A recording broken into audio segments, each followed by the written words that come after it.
The bailiff's folder made a sound when it opened. Paper against paper. Final. I stared at my hands on the oak rail. Calm hands. Clean nails. A man with nothing to hide learns how to sit still. My wife didn't look at me. She hadn't all morning. Her father leaned in, whispering to their lawyer. The lawyer smiled thin, rehearsed, victorious. The kind of grin worn by men who believe the ending has already been written. "Your Honor," he said, "my client's husband is a dropout. Financially illiterate. He couldn't manage a household account, let alone significant assets." Dropout.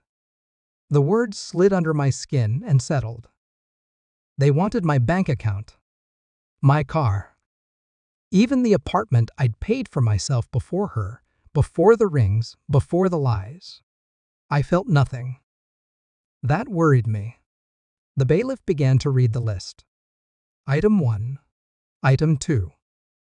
At item 3, the judge's face changed. Not confusion. Not curiosity. Fear. "Stop immediately," the judge said. His voice cracked. "Get security in here. Now." My wife finally looked at me. She didn't blink. It hadn't started in a courtroom.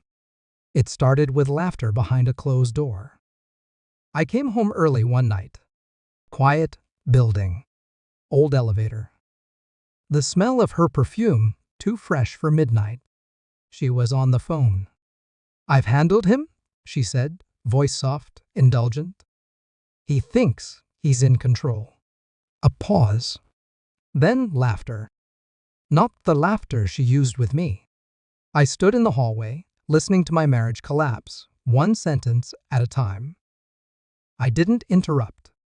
Men who interrupt learn nothing. Over the next weeks, the truth bled out in fragments. Her father advising her on finances. Accounts I didn't recognize.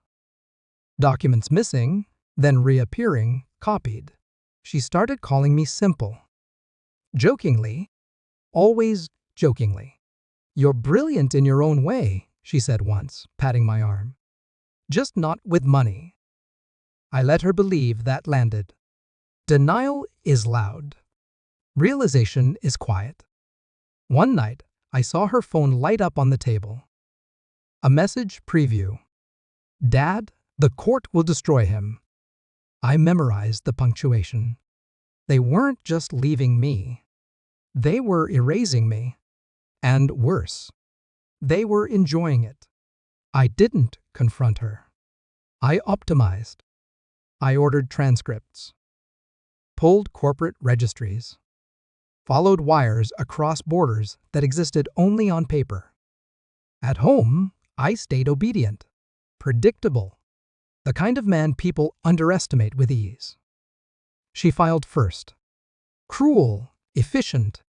Her lawyer painted me as a liability. A man-child. A financial risk. I nodded when appropriate. I signed nothing without copying it twice. At night, I ran numbers. Not in anger, in precision. My wife slept easily. The innocent always do. Then Thanksgiving came. My daughter-in-law called.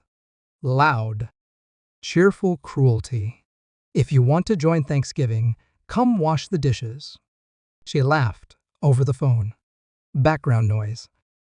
Family. Judgment. I looked at the window. The city below me flickered like a dying signal. "Enjoy," I said. That night, I posted nothing. I sent one message. A private album link. No caption. Photos don't argue.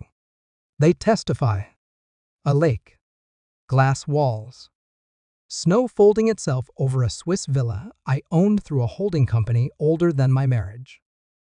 My phone rang. Once. Then again. By morning, 71 missed calls. I didn't answer. Court was more educational. Back in the courtroom, the bailiff's third item trembled in his hand. Beneficial ownership of Helvetia Ridge Holdings, He read, swallowing. Primary controller, the respondent. Silence. The judge leaned forward. His eyes flicked to a sealed appendix I had submitted weeks earlier quietly, legally. Shell companies unravel beautifully when you know where to pull.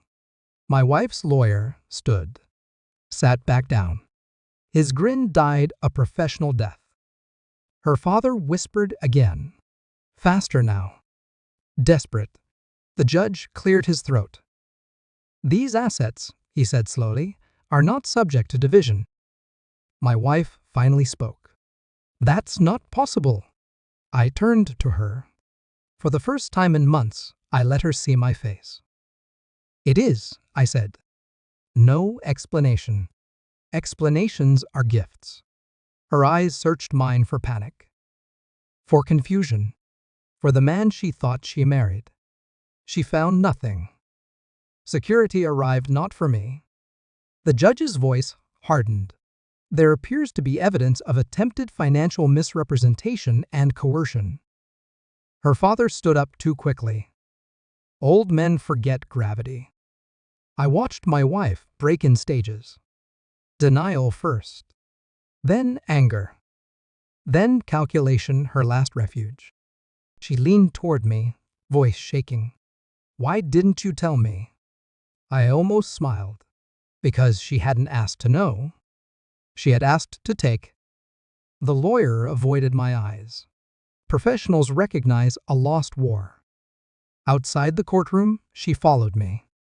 Heels clicking, breathing uneven.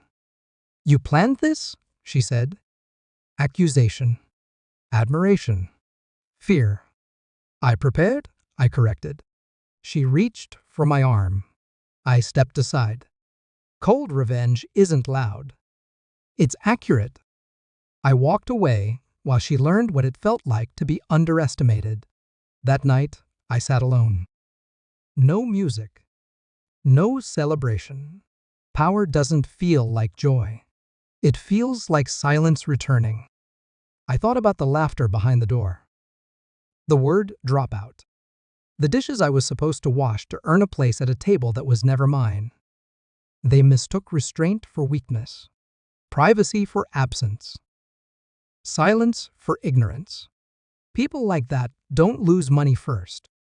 They lose certainty. I blocked her number, then her father's. The villa lights reflected off the water like a held breath. I let it out. Some betrayals teach you who others are. The rare ones teach you who you've become. I didn't win anything back. I simply stopped being available to lose.